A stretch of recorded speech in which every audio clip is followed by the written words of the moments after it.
Yeah, so we did a 12-week test, and you look at loads of different data points within the kind of the email ecosystem. So you've got your very basic kind of open rates, click rates, unsubscribes, and they are really good indicators.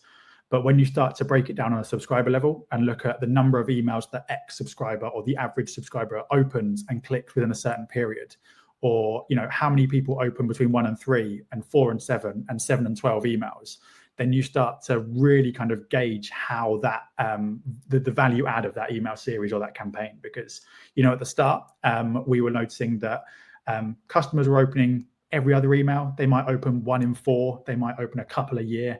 But with this kind of test where we ramped up the frequency and the volume so significantly, so quickly, we saw that kind of shift in terms of the frequency of open and the volume of open. And actually, I can't remember exactly what the number was, but it was more than half of people would open 75% of our emails of that nature. And so it's looking at the one level further down than just like opens and clicks, and trying to kind of bracket the audience that you've got in terms of our super responders, our super high engagement, low engagement, mid engagement.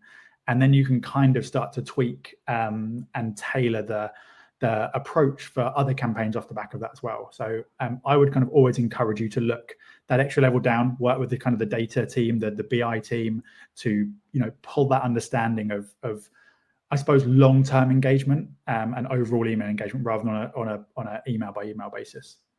Yeah, good. So take it to a customer analysis and look at the distributions of opens and clicks and get a sense of that. Yeah, it's really good.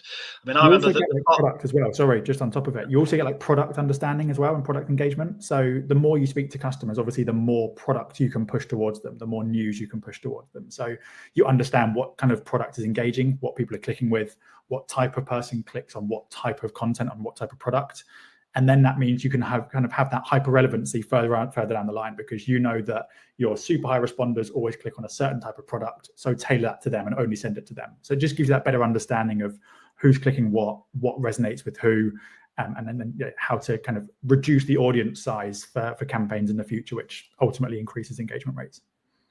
Tony, if you're trying to get me hyped and excited, you're really succeeding. So you're really creating your own data. So often for marketers are like, I don't have enough data to like put them into my campaigns, or enough to profile, or something like this.